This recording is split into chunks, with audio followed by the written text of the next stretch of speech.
Welcome. Okay, thanks. Welcome everyone to a meeting of Community Governance Oversight with Harris on the subject of parameters and parameter changes. Welcome, Vanessa. Unfortunately, I haven't done an agenda for this, Harris, but we did have a kind of general discussion, and there's notes that we took, which are currently being polished. I'll just paste those in chat again. Does anyone want to start on some questions? Yeah, I mean, maybe I could just kick it off and frame it a bit to follow up on the introduction you gave, Stephen. So I think going way back to the history and the origin of the Community Governance Oversight Group, it grew out of the pilot that you had presented, Harris, some months ago, that the Community Governance Oversight Group would have a role in how catalyst parameter changes were originated, assessed, community feedback input was gathered, and then how those changes were implemented and the final results. So I know that parameter pilot has been on hold, but what we've realized through the course of our ongoing work of the Community Governance Oversight Group, which was, as you know, funded, is that there are a lot of parameter changes that are happening, and they're happening in a bit of a, perhaps from some perspectives, scattered way. And so one of the things that we thought this group could, the Community Governance Oversight Group, could do that would be very much in scope and helpful would be to start tracking those parameter changes and reporting to the community around which parameters are changing, and start to bring some organization and documentation and transparency to the bigger overarching questions of, okay, what is a catalyst parameter, first of all? What are they today? When are they changing? What's the decision-making process around how those parameters are changing today? And what's the communication method, both in terms of getting feedback before the change and then also communicating the change after it happens? So we decided in our last meeting, it sort of emerged that would be very much in scope for this group. And we were going to start that reporting process in the next town hall where we as a group report, which is not tomorrow, but next week. But before we did that, we did want to connect back with you, with IOG, to, I guess, give you advance notice that we were heading in that direction, but really to open a dialogue around this whole idea of catalyst parameters, get your insights, see where IOG is in terms of the pilot, and any thoughts you might have on this direction that where we're taking the group. No, that's great. Thank you so much for framing that, Allison.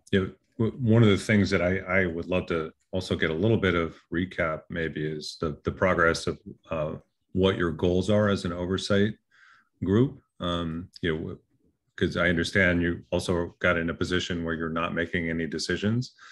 And so I just kind of wanted to understand maybe a little bit of the history. I'm not sort of up to date on everything that you've been working on. So that would be great to cover in this discussion. And we certainly can go back and recap a little bit of the intent of the catalyst parameters piece, and certainly happy to address some of your questions, Allison. So sure. We were invited to make some decisions on I believe a circle process that was underway.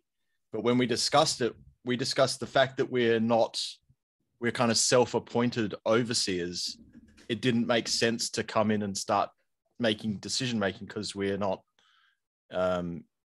we're not elected or appointed or anything like that. We're just, we were funded, meaning the work we were doing was in line with Catalyst overall goals according to the challenge, but not necessarily in line with community expectations of what we would be doing at this point, which was why we didn't take on a decision-making role.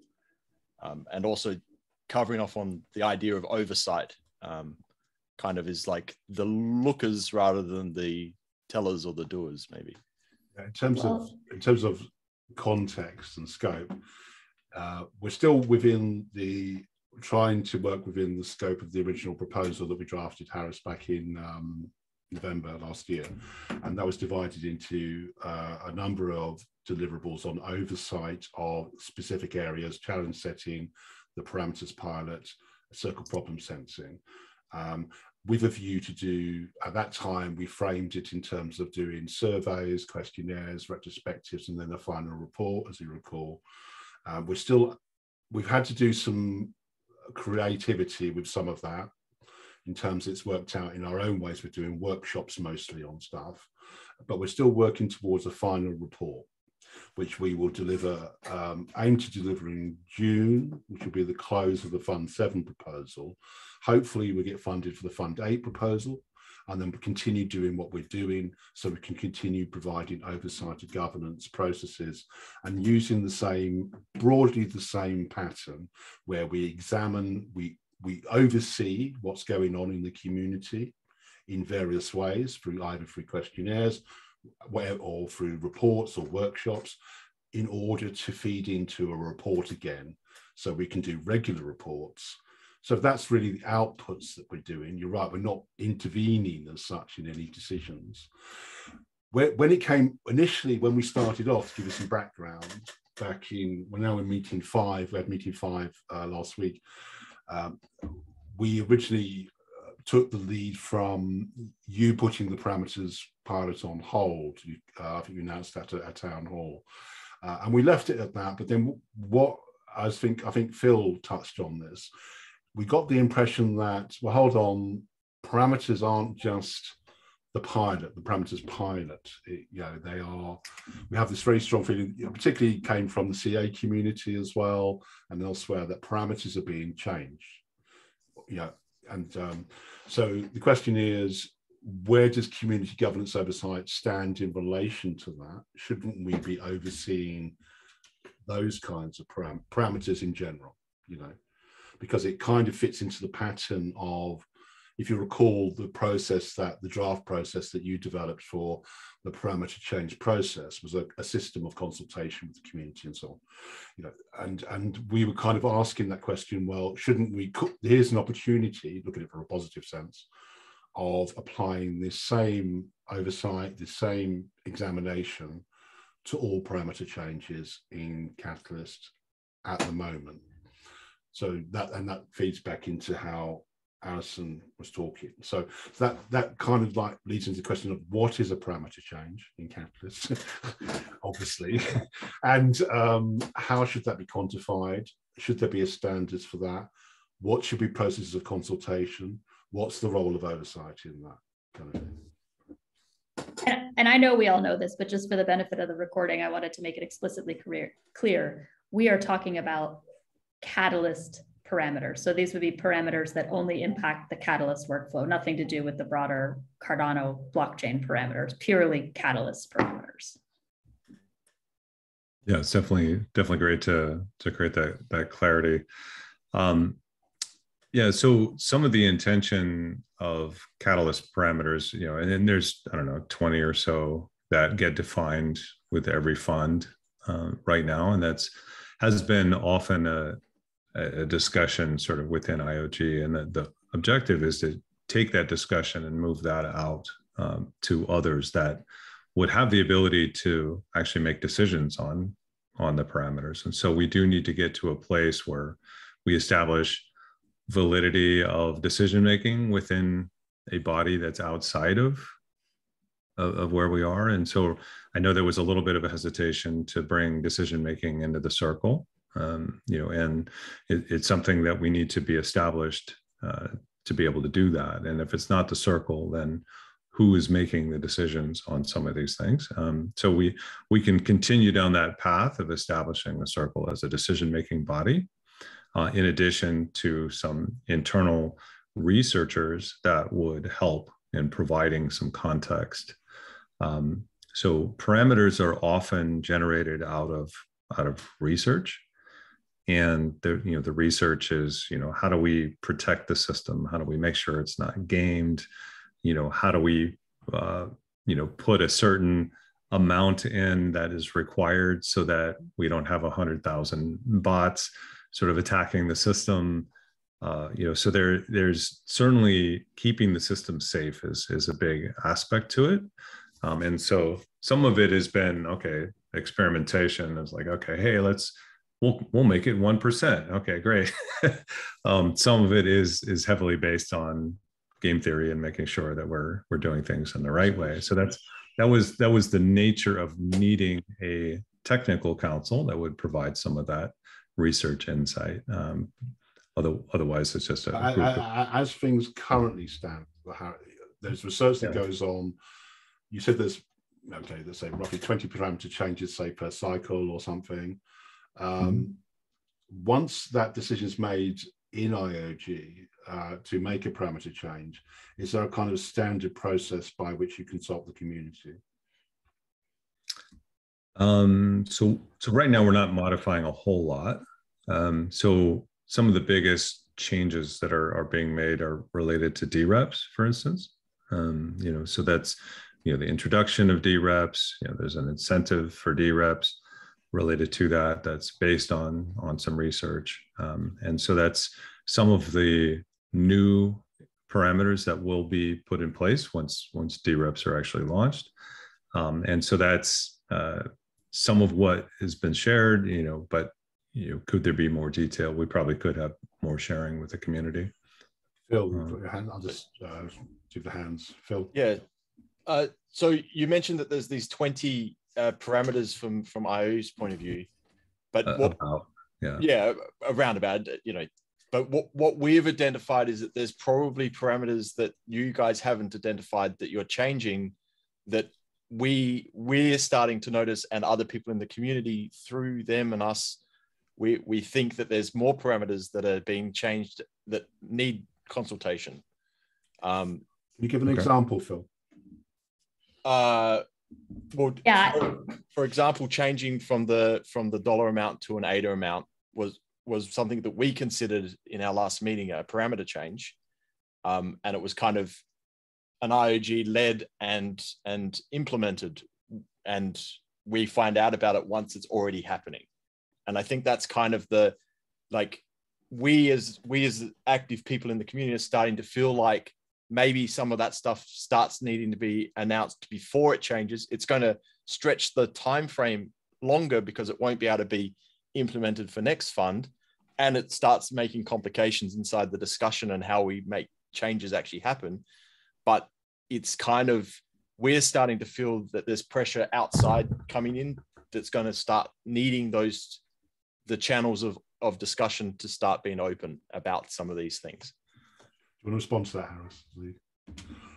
Yeah, it's certainly a big decision to sort of make that sort of denomination change. So that was not taken lightly. And we do need to have more involvement, I think, with the community. So I certainly agree with that sentiment. There are parameters that are less contentious that, definitely are places where we could start. Things like dates and, amounts, these are going to be pretty heavy items where we really need a lot of insight and structure and process to be able to actually, have that, decided by the community. I think it's going to take a little time to evolve that.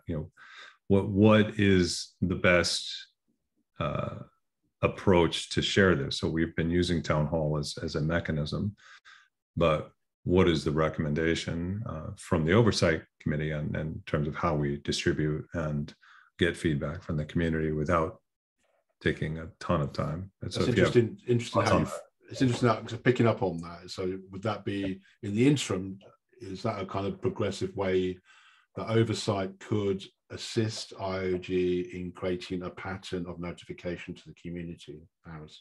So whenever, obviously it's going to take time to develop advanced notification, but is part of our role to be, say for example, you or Danny, or to notify us, look, we're going to announce this.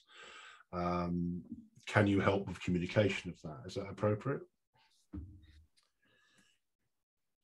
Yeah, we certainly could have discussions with this group sooner, if that's what you're proposing, and then you would have deliberation and then you would share that with the community. I mean, that seems reasonable. Yeah. Okay, Allison, sorry. Yeah, well, now I have a couple points that have built up. But first, I did, just going back, Harris, I wanted to push back just a bit on what you said about there haven't been that many parameter changes, because I was going to echo the one that Phil mentioned, but I'd also say that the changes in the VCA process, I would say, were pretty big parameter changes too, changing the eligibility for the VCA, introducing the reputation model. And I think that then, jumping ahead to your question, could this group participate? I think what we were volunteering to do was to oversee. So like Phil again had said, look rather than tell or do, but start to track how these changes are happening and keep them in one organized place, which I just have to say, I'm continually amazed at QADAO's ability to organize information and document it and put it all in an accessible place. So the community just has one place to go to see what's changing, and then have some context around, as much context as we can provide from an oversight perspective of what changed and when and why and how it was communicated. But then I think as the group evolves, and hopefully we will evolve into the next fund, I would love to see the possibility for this group to play the role that was originally envisioned in the parameters pilot, which is what gave birth to this whole group, that we could help consolidate community feedback, provide opportunities for community to give their input. And I'll just give one small example, but it's something that comes up a lot. And Danny made a comment in Telegram that made it seem like perhaps putting a deposit, proposers needing to put a deposit down for each proposal was a very near-term thing. That's a big parameter change, and there's a lot of interest in the community in being able to participate in that discussion, or at least to understand where it's coming from and what the reasoning was. And I absolutely understand the need for deep technical expertise in game theory to inform a lot of the decisions, because there are some things that can't break, and having the system attacked and taken over and drained of all funds, I mean, that would be really bad. But I think at least one thing this group could do would be to help publicize and document and bring to light some of the research or considerations that are going into these decisions. Respond to that, Harris, and before I move on to Phil or the specifics. Yeah, no, I think it's fair. We do need to share in different forms. So it depends on the role of oversight, I think, a little bit. And yeah, I know the original charter was to sort of be involved as a wing of this sort of bicameral decision-making process, right? That was some of the intent, right? So if there's information that is provided early, should that go to the circle and the oversight committee at the same time, right? Should it go to the oversight committee first? Is the oversight committee going to be enabled with decision power at any point in time? These would be some potential questions that we need to kind of work out a little bit more in terms of the role that's there. Agree, Allison, there's definitely some big things that have sort of come about as a result of responding to what's happening in the various funds, as it's ongoing. So if there's problems that are detected, we have to sort of look at some of the solutions. And so I know there's been a lot of great work happening in the CA space. So if we have some research that says, hey, we want to make this change, what are practical next steps for us to share that? Like who should get that first? Yeah, I mean, in terms of the original scope did include the pilot, and there was a specific section of the Fund 7 proposal that related to the pilot. Mm-hmm. When I drafted in consultation with Dahl, there was also very much the sense that we would, the emphasis on overseeing governance processes, and the ones that were highlighted at that time were challenge setting and circle problem sensing. So it's still very much I suppose when it comes to parameter changes, I suppose it's really just not only being informed insofar as we can inform, as we can then oversee to say, yes, we know about this, maybe communicate that at town hall from a neutral perspective, or let's say, and then report on it at, like, in the same concept of the concept of reporting on challenge settings. So to say, okay, every 4-month cadence, okay, we'll say we've done this oversight of these processes, this is what we've seen, this is what we've heard, and here's our report on what's happened. That's the kind of where we are. In the Fund 8 proposal, there's some section on research as well, which Kenrick has added. So we are now expanding to that extent, Harris, a little bit on giving some resources to research as well. Phil, you got some? Yeah, you mentioned less contentious parameters. So I think there's a few things going on. You've got official parameters from your point of view, some which could be less contentious and can be sort of slowly, as we develop something, can be decision made inside the community. Then there's the ones that kind of you need to keep stewarding because they present a big risk. But then there's the third one, and this is kind of what this meeting is about as well, is the third parameters are the ones that the communities are identifying are being changed, and making sure they're being communicated both to the community and to IO that these are parameters, in fact, if the community decides they are, and that in the future, they're either put into the category of at risk, needs to be stewarded, and when X happens can be released, or low risk, low contention, let's work them into the system that works inside that system that we're looking to develop. So I think part of the other thing is that we're offering, I think, to be that communication channel, because we're all active members in various parts of the community, and we can expand this group if we need to bring in more people if that seems to be the case, and then we can offer facilitation maybe to help stuff like what Nadia is doing with the circle with the CA, bringing in community circles around the actual decision-making process, because I don't think any of us are comfortable being the sole decision makers because we're not elected people. We're just funded we're slightly elected because we're funded. So that's kind of the idea with decision-making. I don't know, we haven't discussed beyond much that as a group, but that's the feeling that I got. How long is your funding good for? Right, okay. Every fund you're requesting it, is that right? Yeah, we are funded we have a final meeting in 2 weeks' time. We'll do a closing report for the Fund 7 proposal in June. Hopefully, we'll find out this week. We'll get funded for Fund 8. We'll find out. It was quite well rated, so we have a good chance of being funded, but that's obviously not guaranteed. And that will then take us to the next 3 to 4 month cadence, Harris. So. Okay, no, that's helpful. Yeah. Tivo, you have your hand up too. Regarding the parameter changes and the discussion, for me, most of the changes regarding system are all parameter changes, but what make them changeable parameter is the documentation behind them. But now, since I'm doing a bit of research regarding like innovation funds, and there could be way too much parameters. So I would assume IoT has done some research regarding that.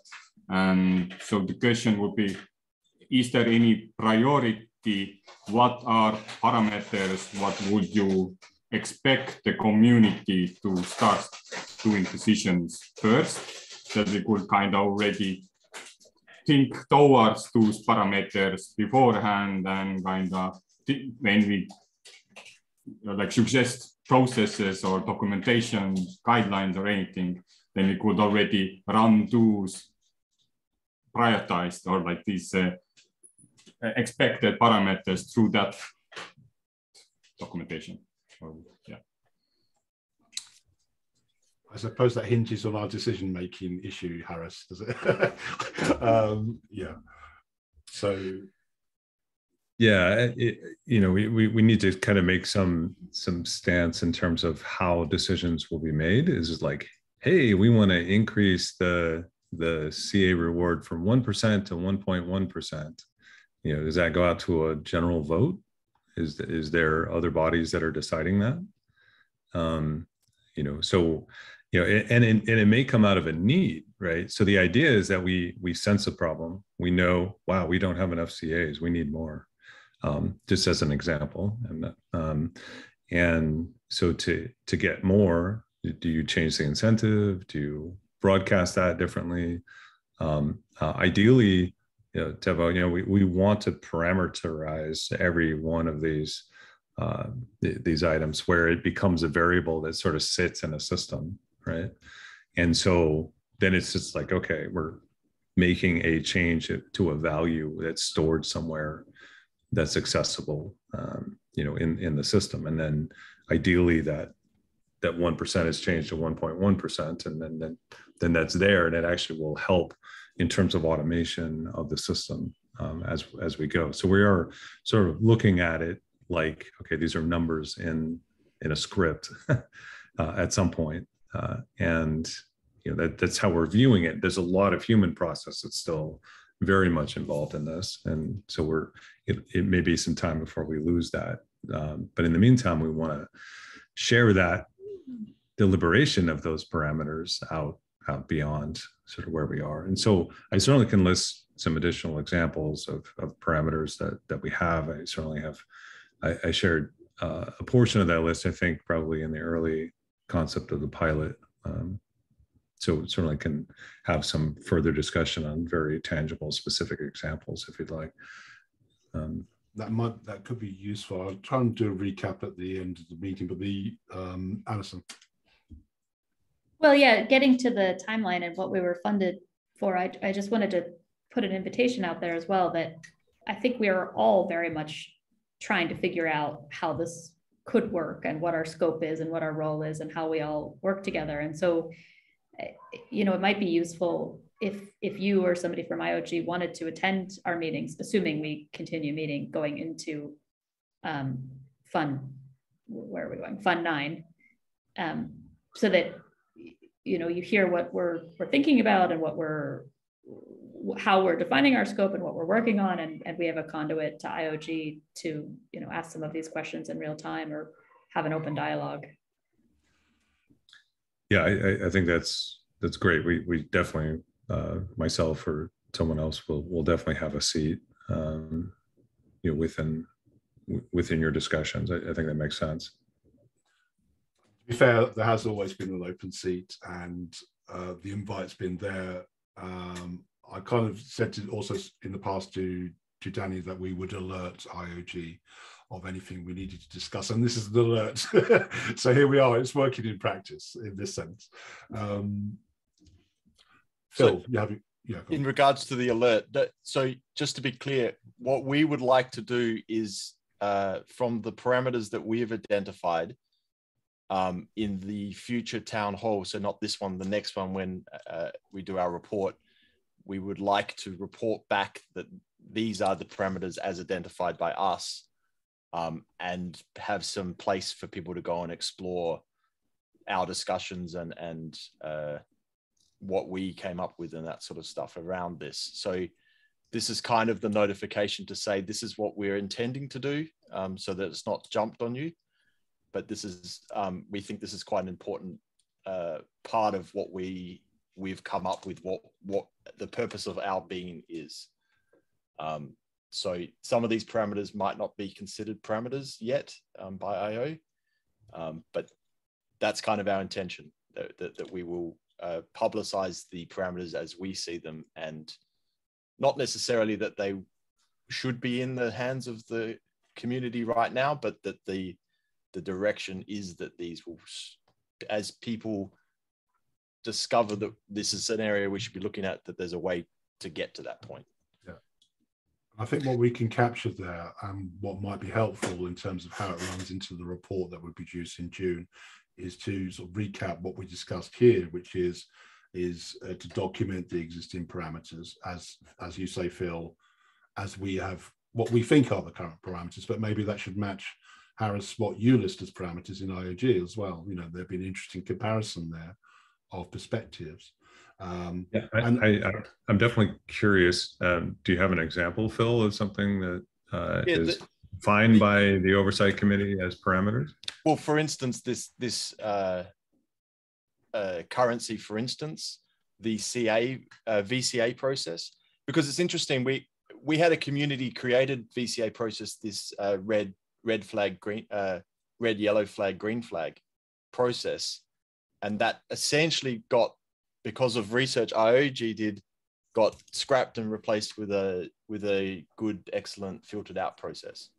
And that, okay, we accepted at the time that had happened, but in a way, the community was already building its own processes that were functional, and instead of bringing in an iterative change to that, we got a revolutionary change from IO that changed the system that we were working into a new system. So that's an interesting parameter and an interesting case study of what has been happening.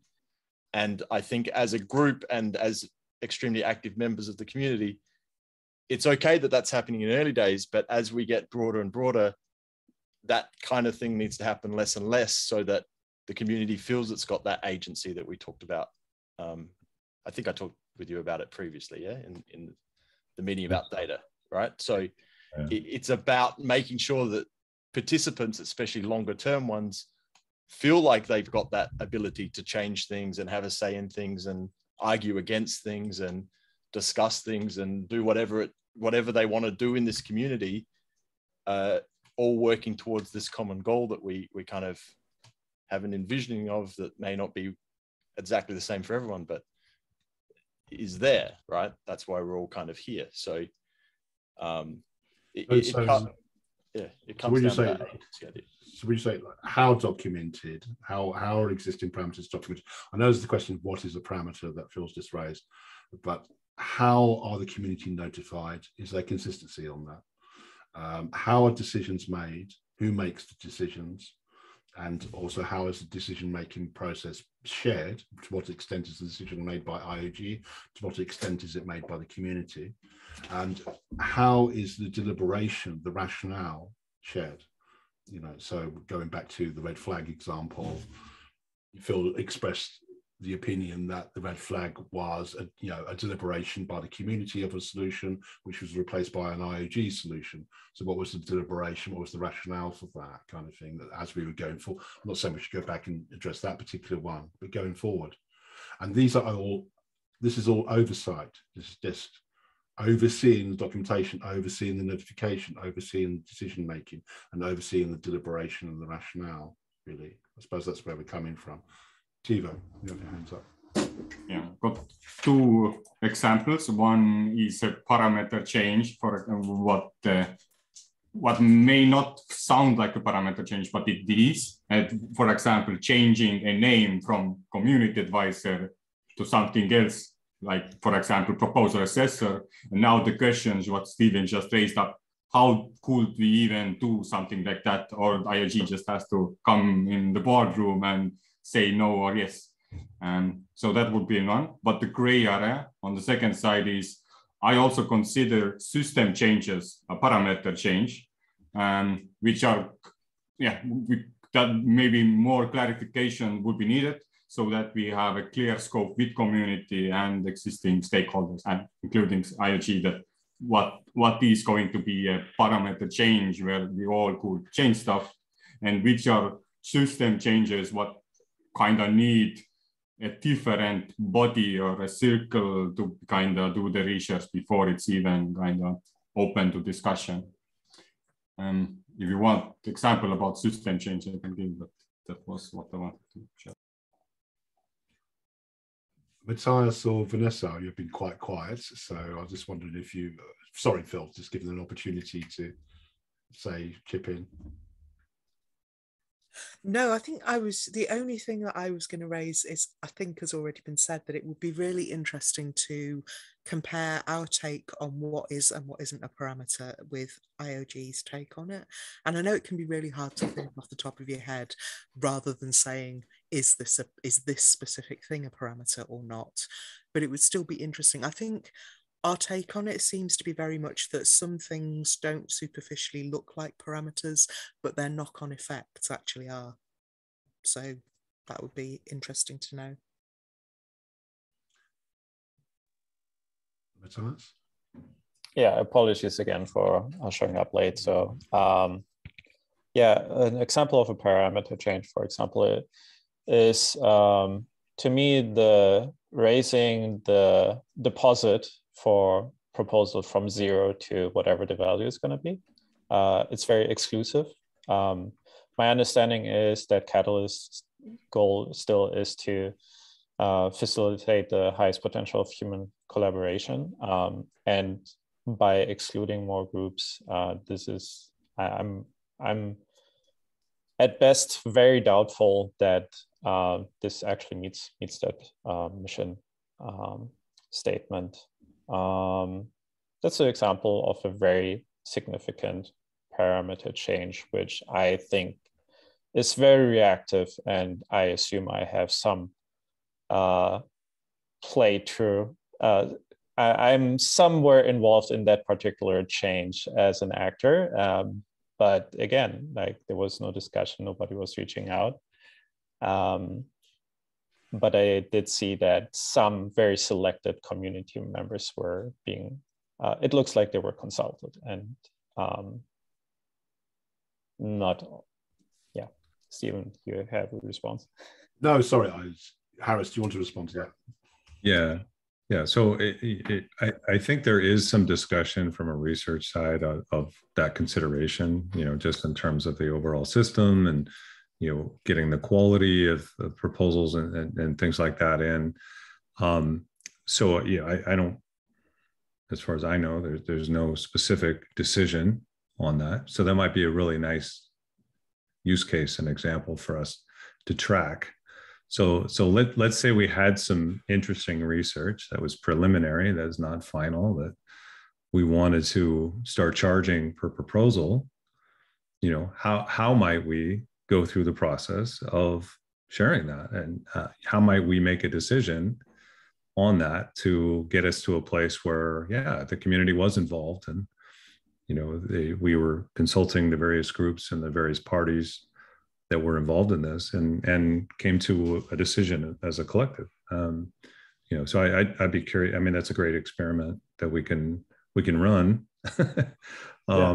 With that kind of research, and also there is the original experimentation of Catalyst itself, right? Which is like, hey, that didn't work. Let's try it this way, and we just wholesale scrap it and try something else. I'm like, okay, so do we maintain any of that freedom? Do we do that experimentation as a collective set of these groups of circles and oversight that freely experiment still, or are we really trying to lock things down and make smaller changes and less experimentation? So I suppose it comes back also to what the communication issue looks like, because that was mentioned. I mean, you could say that was mentioned in passing, so it could have been just said, if you make a statement like, we are discussing the possibility of adding charges, and that can sound like someone is making a decision. So maybe these are communications issues. It's like, how do we communicate these things? What's the language we use? So going back to Phil and then Vanessa. Just touching on what Tevo said first, the system as parameters, I called it processes as parameters, similar kind of concept, but there's like the CA process or system is a parameter, and there's parameters inside there. But if we want to change things, then that all kind of exists as a parameter that needs some way to identify what's there, identify how to change it. And it is more than just the 1% thing. It's actually the whole process that, we're variously involved with. Yeah, that's more like continuous improvement. Like, yeah, there's constant change yes. in that process, right? But then there's like parameters like, do we keep calling it the CA process? There's a vocal group of people who really disagree with the name, but there's no system in place in which to change it or even have a conversation beyond just tweeting out that why the hell are we calling it like this, right? Like it does, like we need to develop the processes to be able to change it. And now's the time, because I always thought before it's too early, we let it just grow. But now we're at that point where we are kind of growing. We are at a point where we can have these discussions. We can start looking beyond just making proposals so that we can have this thing called Catalyst. We have a thing called Catalyst now.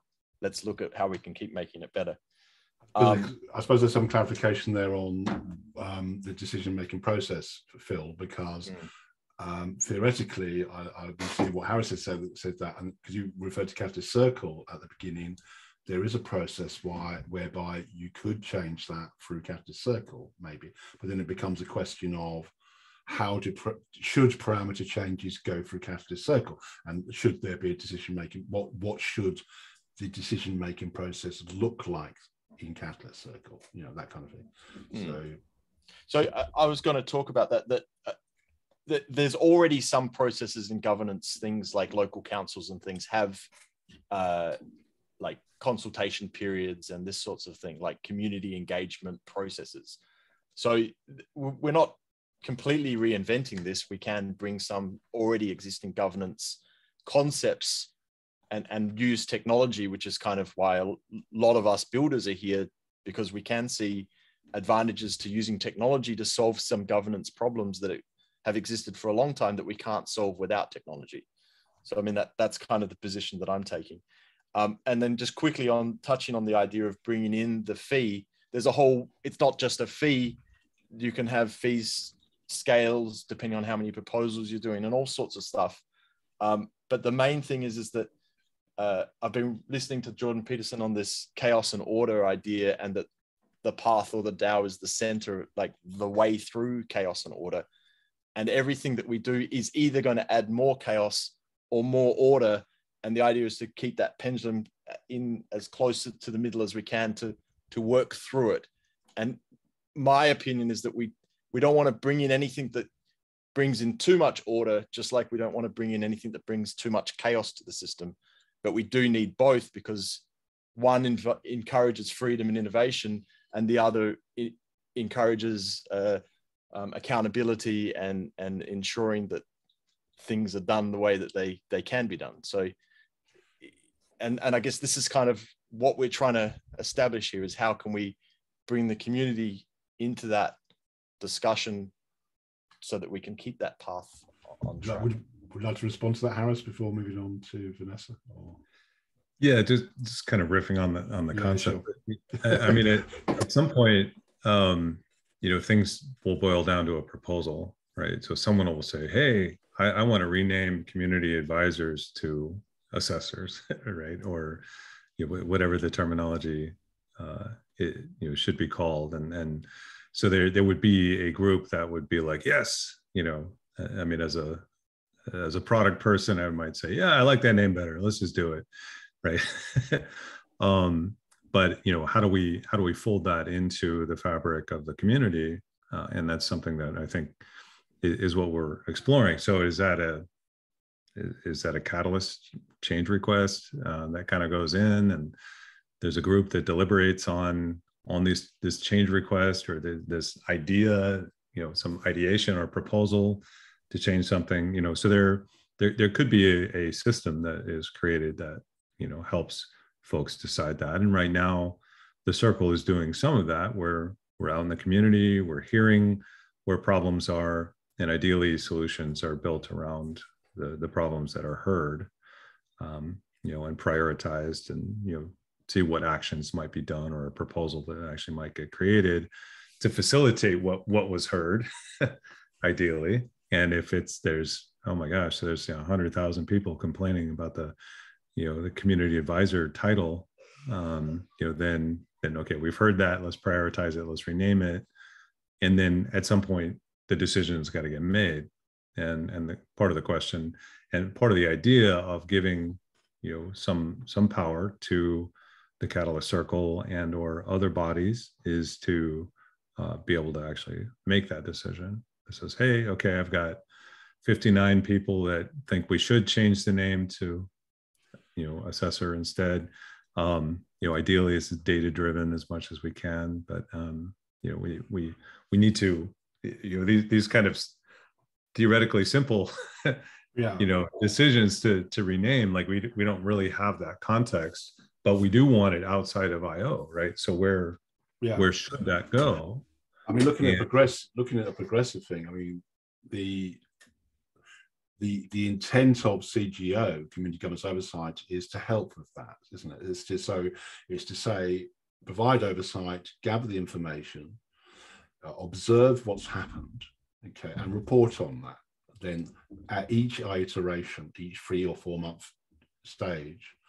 So I suppose at the end of the day, is that what we're talking about? Is we're talking about how much information does CGO need in order to be well informed enough to make a good report on how governance is proceeding in Catalyst, in terms from the community perspective, and then to report on that.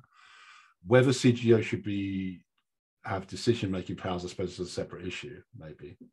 But I'm not, so maybe that's something for the future. I mean, I see it as very much an oversight thing, because I see that's very neat. It avoids ambiguity. We don't make decisions. That's clear. We observe what's going on, but we're asking questions. So Vanessa, you've got your hand up. Sorry. Yeah, I mean, just on that, which is not what I was going to say, but the clue's in the name: community governance oversight. Overseers can't have decision-making powers. That doesn't work. It's not possible. But yeah, what I was going to talk about is just, it does sound as if one of the things that's coming out of this is the need for a process and for the community to understand what the process is. And I suppose I'm just feeling from what we've been talking about that there are different types of parameters, if we're going to identify them as parameters. For instance, the name change of CAs, it doesn't really affect anything except Catalyst. So it feels like something that Catalyst could decide. There are other things that are not like that. I would just be concerned about the idea of raising expectations or managing expectations, raising expectations that IOG can't deliver, like giving the community the impression that the community can have an impact on things they can't have an impact on, telling them they can be involved when they can't at this stage. I think that will be really damaging. So there are parameters that the community can be involved in and can change, and that maybe the community should have the complete say about. There are other parameters that perhaps we can't at this stage. And I don't think it's a good idea to give people the impression that they can, because that will lead to a great deal of disappointment. I think there's also a question about at what stage are we going to say that a potential parameter change could come from the community rather than from IOG, bottom up rather than top down. But I think I would sum it up by saying what I would hope in future as a result of all this work is that we'll never again be sat in a town hall and hear a fait accompli announced and be told, oh, this has happened. And we'll all be going, oh, where did that come from? Who decided that? Why weren't we consulted? Because that does feel like what people are saying quite a lot. And so there are questions there about, should they have been consulted? Is it something they could have contributed to and they weren't consulted, or it's not something that they could have? And just being clear about what kind of parameters we're talking about. I think that's really important. Let's respond to that, Harris, and I mean, particularly the point about what parameters the community can change. Yeah, I hear your statement on sort of setting and managing expectations, and that's certainly important. So I don't know where the exact disconnect is, but certainly it's our intention to give the community the ability to participate. How we approach that is certainly what this pilot is all about, right? And so that was the intention. So yeah, we don't want to make false expectations. So I do think that that's something that we're have have put out there has been on hold. I think we can reactivate, this discussion as we go forward. And I do think that there are places where, we do want to get the community's involvement. So for instance, as an example, we're trying very hard to develop a Catalyst Circle Code of Conduct, and we've been able to present that openly to the community, get insight from the community, have dialogue about that. There's been a wiki survey that's been used to gather that insight, so the community can help write what that is versus, somebody just coming and saying, hey, here is the code of conduct. So that might be an example of how, we're making strides to share some of that with the community, at least as an initial pass.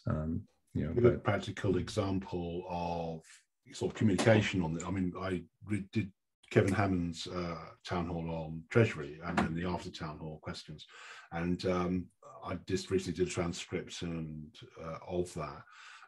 One thing I noticed, which was quite handy in terms of, he said why he couldn't tell us things. So, for example, I can't remember the specific example. I think he said something about, I can't tell you this because it affects the security issues, etc. So what would be nice, and I know IOG is working on a lot of stuff that you probably can't tell us, maybe, okay, let's say, or in full, for various reasons, but it would be nice, rather than say, we will let you know, kind of thing, which we get a lot of feedback from the community, hearing that refrain a lot, is to say why you can't tell us in a general sense. Like, we can't tell you this because we're still working on this, the security issues, we need to notify these people, that kind of thing. And that would be, I think that's one communication issue, perhaps. And that also creates a distinction between what parameters the community can change or affect. We can't change those which are being discussed, that are being drafted, that have security issues, but we can. So that will distinguish those ones from the parameters that maybe we can deal with. And so I'll take some last questions from Phil and Tivo, but we are coming to the last few minutes of our meeting. So Phil. Yeah, I guess I've just got a few quick comments. One about the decision-making, the decisions that are getting made that can't have community decision-making at this point. I think the general thing we're trying to say is we need the communication, the consultation, and the comment. The decision-making can still stay in the hands of IO for now. We understand that might not be the time yet, but at least that feedback loop, so that, we want to change to charge and we're just going to charge for all. The community then feeds back and gives the opportunity to say, have you thought about these important things if you're going to do this? And then you guys can make a decision on the feedback that you're getting. That's kind of the model that I imagine could exist that would solve that problem. We've also got the DREPs, which at the moment are probably more focused on the voting on proposals, but they are in theory going to be available to run votes on other things as well, right? So that's an opportunity for a decision-making channel, so that, because they're going to get delegators so they'll be elected officials in a way through delegation. Sorry, Phil. Yeah. We're getting to the last few minutes, so I'm going to give Tivo an opportunity. Sorry, one more thing. The idea is that if we are going to change these parameters that can't be changed at this point, it goes back to the goalpost that I talked about in our last meeting that says, when this happens, then the community can start to make this decision, but when that switch is switched on, kind of thing. And it takes a while to get that stuff organized. Do you want to quickly respond to that, Harris, before we move on to Tivo? Yeah, I think it's fair that we should characterize the type of problems, because there's some that are just like, it's a 1, it's now a 1.1, right? There's some that are like descriptors, changing the name of something, and there's something, some items that are huge, right, in terms of financial or decisions on things, or like oh yeah, we're going to change the password, you know, for this, which unlocks, you know, the treasury or whatever. You know, so there, but being able to provide an adequate answer, I think is fair, right? So this is a security concern, and we can try to, you know, if we can establish that habits, a good common habits. language, yeah, where we can get to a place where it's like, you know, where we're not just brushing it down the street, or, you know, we're because we don't want to do that. We want to share, and coming up with a language that says, hey, that's a security concern, or we have to make this because we're being attacked by bots. You know, we can share the fact that it's happening and the fact that changes need to be made. But some of that is also mid-flight too. So I will just sort of say that. Okay, we're at the top of the hour. Thibaut, if you want to say anything, if Harris would like to stay for your comment, and I will make it a yes or no question to make it fast. Is there a template or guideline internally in IOG that they go through in order to make change to a parameter? Yes, yeah, there's often a kind of a document that we review to see if there's any changes, and often there's minimal or no changes, you know, between fund over fund. So we are seeing some patterns that are the same. There are some that do change. So yes. Can it be shared? I believe we should be able to share it at some point. There may just be a few sensitive things that we may need to strike, but for the most part, it's pretty moderate. You know, I mean, it involves some things like the logic of you know, the percentage of how many approves and disapprove kind of votes happen, and there's certain thresholds, you know, things like that, which I don't know if we've shared in detail. I would expect if we haven't, we should, so it's clear. But also, you know, sometimes that may say, oh, if I just meet this threshold and do this, then I can game the system also, right? So we do have to be a little bit careful. So I'm certainly happy to try to work towards that goal of sharing a more comprehensive list. okay, I've shared some examples, I think, in the early pilot discussion, but you know, some of which is, you know, the reward distribution date, you know, the dates themselves. I mean, these are pretty low-hanging fruit. But the proposal acceptance threshold, you know, we need at least 1% of the total registered stake must vote on a proposal for it to be there. There's got to be a delta sort of between the two. So there's some logic that was built, you know, with research to define that. So a vetted copy of that template could be passed on to us, that we could communicate, maybe, if that was useful. I'm not sure. Yeah, I can certainly, you know, help facilitate that and work toward that goal.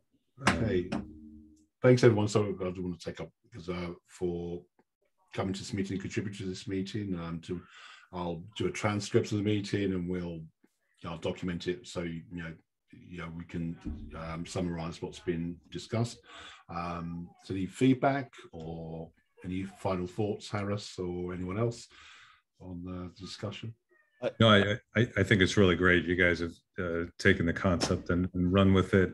I definitely applaud your efforts, and let's, you know, I'm definitely happy to stay in the conversation and keep this going and take us to the next stage.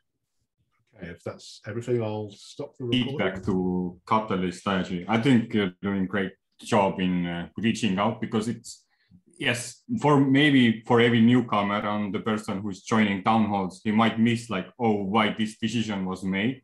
But a lot of times you can actually see that you're going over through surveys, sharing information in different channels, creating working groups, this is the first time I ever been in like a meeting call with a company where both are like aligned the same vision. So that openness is totally unique. Awesome. Okay, I'll thank you. Yeah. I'll stop the recording now.